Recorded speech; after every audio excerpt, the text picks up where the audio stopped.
Hi, how's it going? Today we're going to go over how to draw a Batman skull. It's going to be really simple, easy, and I'm going to walk you through it step by step. So like I said, if you're a beginner and you don't know how to draw, stick around, we're going to go through it. So, pay attention and let's get going. First, I'm going to be using this. This is a Nero Hard. It's just really like a black colored pencil, so don't be fooled by the fancy brand. You can buy it at any, and just honestly get a black colored pencil. That's it.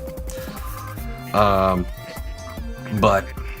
we're gonna go over, we're gonna start this with kind of just a layout, because the most important thing in drawing is your placement. Placement above all. I need to put that like as a saying. Placement is king, because without placement you can have something that's very, very well rendered, but let's just say the eyes are way too high and it's gonna look weird. But if you have everything correct and the shading is okay, it'll look like a much better picture because it looks solid. It looks like the placement's there, it's good, and it doesn't look weird, you know? I see a lot of those. I'm gonna start with a circle, by the way, for the skull shape. Like, I mean the actual cranial, kind of where the brain case is for the skull. And I'm gonna throw a line because I want the skull looking out left. What I was gonna say was, when you look at, for example, really bad tattoos, if you ever go on YouTube and you Google bad tattoos, right? They're cringy and they're gross because of their placement, not so much their shading usually. It's really their placement. Usually it's like someone looks like they have a really long face, or their eye looks way off to the corner. That's usually what makes it cringy, not the shading, if everything is where it's supposed to be. In fact, I would almost say that it's never cringy when things are where they're supposed to be, but they're shaded weird. I would say almost never, if never. So I'm going to put a line down here for this, the chin shape. I'm going to pull back. Hopefully you can see this. It'll get darker and darker, I promise.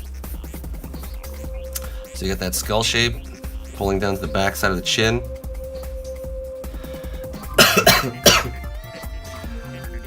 So right now I have like a general oval, right? I have the circle, and don't get hung up on this. This isn't math. You can start with just a straight up like oval shape and you'll be fine. This is just one of many different ways to do this.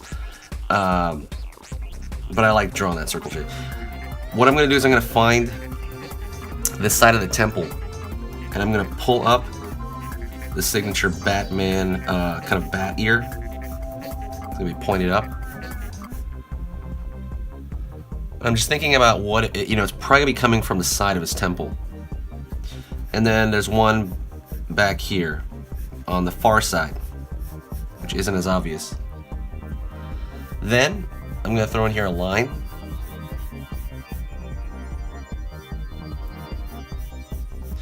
For the brow line, generally, if you were to draw a line where the front of the face turns into the top of the head, like just generally that curve, that sharp curve, maybe around here on the cranium, if you were to take that, draw a line at the chin, and divide that area into thirds, you'll get the top third would be the brow line, and then the bottom would be below the nose.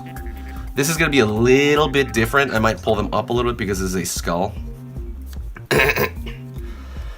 But, so now what I'm going to do is I'm going to draw kind of the skull shape, the eye shape.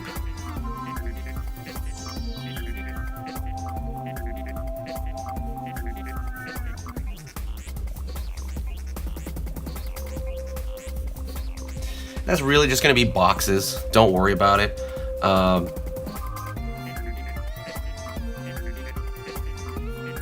just draw it as so. But you got to remember one thing. I'll say if you divide a line right here along the cheek, this is the front of the face right here, and then this is the side of the head. So this is the front of the head and the side of the head. Like when you look at anything, think of someone when you look at them in real life, you see the front of their face, right? When does that turn into the side? When you're looking at their ear. When does it do that? Probably around past the the side of the eye line over here. And again, it doesn't have to be exact, but around the cheekbone, that's really where stuff starts changing from front to side. And that's just something you'll get better and better at looking at. I'm going to use an eraser, this eraser here. This is just the, I don't know what brand this is, honestly. Pentel Click erasers, just a click eraser. So these things are like $1. I might put in some of the stuff in the description. I might not, because this stuff is so readily available everywhere. But you know, if I have time, I will definitely put a link. Now, with the bottom part of the nose, I am going to put the nasal cavity in.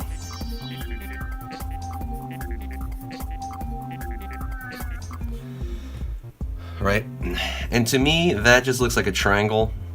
There is a bit of a bump on the lower level of it, so it doesn't make it a perfect triangle.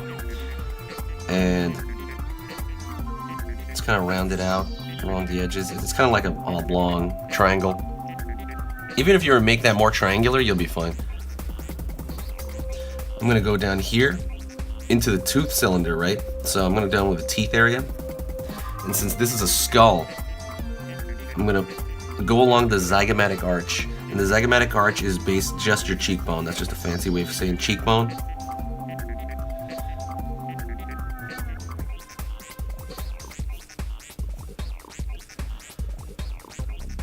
I'm going to go to the far side of that as well, on the other side. So one thing I'm doing is I am kind of thinking as I do this. There'll never be a point where you don't think. You know, there'll be things you think less about, for sure, but you're almost always going to be working things out in your mind. But don't stress out. Nothing like it's fun. It's extremely fun to do this. So I'm going to pull down right here. Kind of draw a straight line for the teeth area, and that's going to kind of round out. The metaphor for that would be think of like a can. Think of like a soda can shoved into the mouth. Maybe something like a little bit like a shorter, wider soda can. You know, there is a roundness to that area.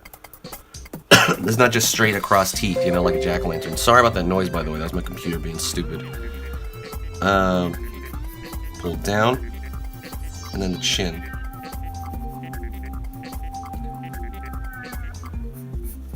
Back here, and then below the zygomatic arch, there tends to be this empty space where the teeth kind of end over here.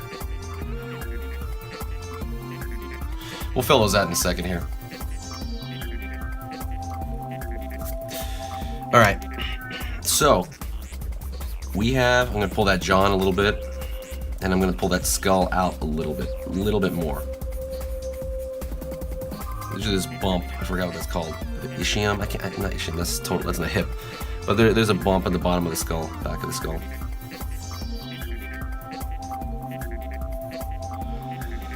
So, now we have general placement. I'm going to go over, like, right now, what's the difference between this skull and, like, another, like a normal skull, right? We have the ears, but what can be more Batman-like about this? So, what I'm going to do is I'm going to darken in this normally inanimate section. I'm going to give him a kind of angry furrow, the way Batman kind of does. I'm going to use the eraser. That's why I don't draw too dark. Hopefully you can see all this. If you can't, let me know. I'll have to adjust the video.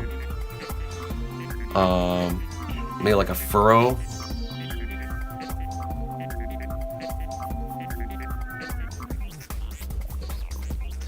And I'm going to draw pupils, these blank pupils that Batman has in there. So it's not going to be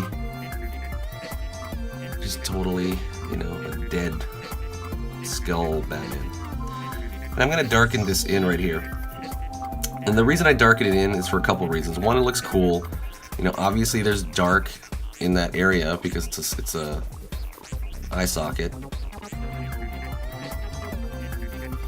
The other reason, though, is it gives focus. That's the biggest one, for me anyway. You want to give the viewer something to look at right off the bat. Where are they going to look at? And you kind of want to guide their eye, in a way. So they'll first look at that, and then they'll probably zoom out around here, maybe the ears, you know, but you want something for them to look at immediately, to catch attention. And that tends to be one of two things. Usually, it is either the highest contrast, which is where I like doing. So the whitest white meets the darkest dark, and that's kind of being that area. Like this whitest white right here is really hitting that dark. Or you can do it with color in other ways, but we're not doing color, so forget that. Or it could be focus. You know, something's fuzzy, the other part's really sharp. That kind of doesn't apply as much here either.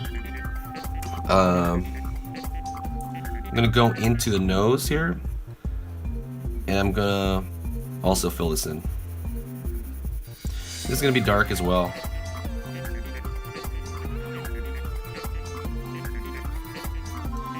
Really gonna bold that eye section.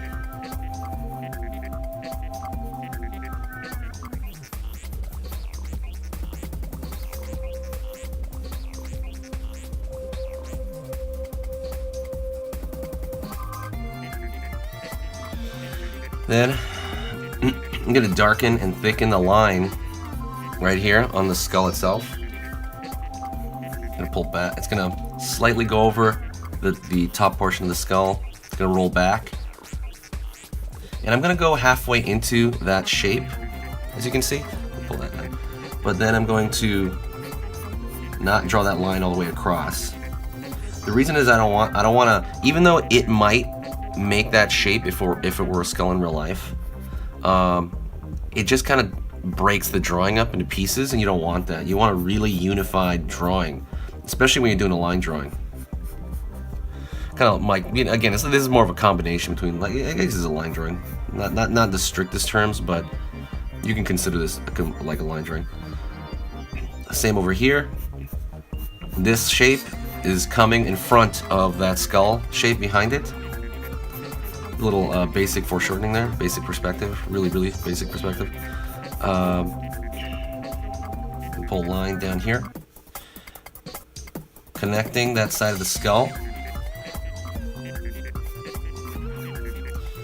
thickening out that line, trying to make this line and this line consistent.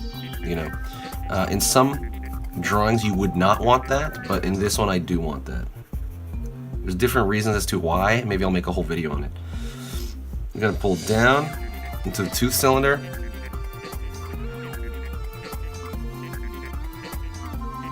And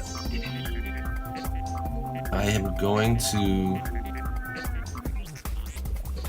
draw indications of the teeth. Ah, man, this eraser's, I was going to say sucks, but I hate this eraser. Okay, I hate this eraser. Okay, actually, you know what? It's not that bad. See right here? This is good. Once I broke up that bad part, it's alright. Nobody... I hope this company doesn't see this. I'm gonna get rid of some of the construction lines at this point as well. As many as I can. If you are using a black colored pencil, it'll be a little bit harder to erase it than, let's say, a regular pencil. Just a little bit harder, but not much. You'll be fine. I think it depends on the company too, because sometimes when I use black colored pencil, that will not come off at all. Sometimes it's like a joke.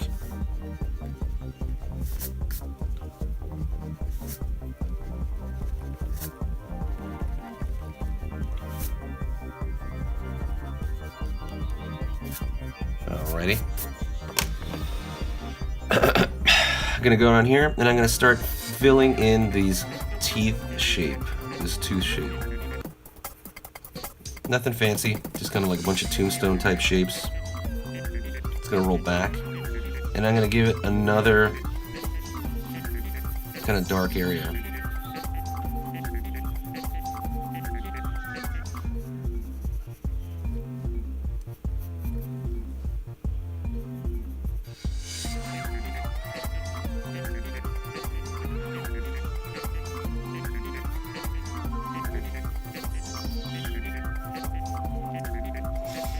Doing the same toward the bottom. Little bit of kind of a pattern showing here because it is rolling back into that shape. If you want, you can draw kind of a butt chin. I've seen a lot of people do that for kind of Batman type skulls. superhero-y, whatever. People have clefts, I guess. I don't know. Thicker liner on the bottom here. Thicker line right here. Sort of the back of the jaw.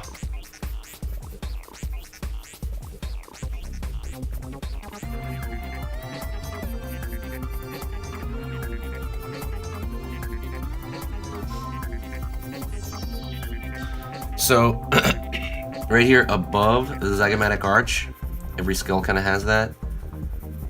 It would be where normally the muscle attachment from the jaw would strap up into the side of the temple. I forgot what it's called, temporalis, I think.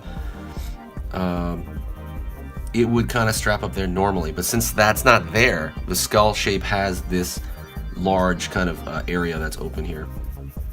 And we're going to indicate that like so. All right. These dimples, I forget what these dimples are called.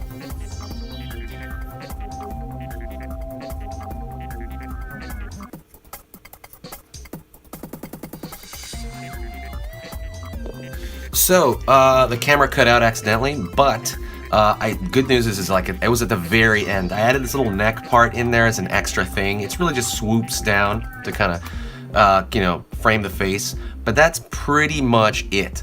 I hope you enjoyed that video. If you do like that, subscribe. I'm going to be posting on here every Monday and Wednesday, and I really hope you enjoyed that. 2 things before you leave. 1, there's a free ebook I'm offering for you. It is a lot of value just for you. It is how to shade, and the idea is that if you can shade 3 shapes, these 3 shapes, that if you learn how to do that, you'll be able to master shading anything, because everything in nature is made up of simplistic shapes. And I kind of go over that in the ebook really. So as soon as you kind of go through that ebook, you should be able to apply that immediately, like to your drawing.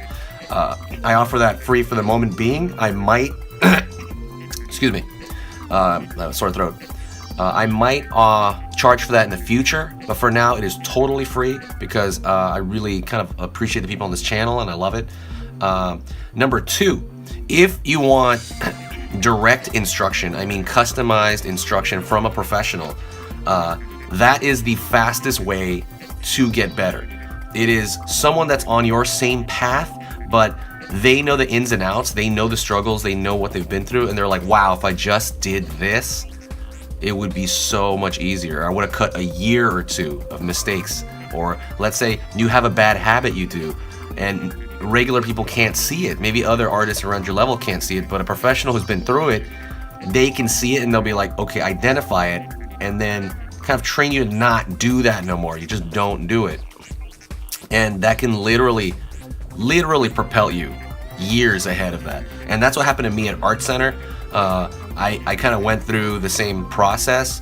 I just couldn't get better at a certain point, and I went there and it just propelled me into this insane, like, I was like, oh, I can now do this, I can now do that, and it was just, it's like cleaning out like pipes per se, and you can only kind of get that from another professional. So if you are interested in that, I do offer that. I am a professional and I've helped a lot of people out.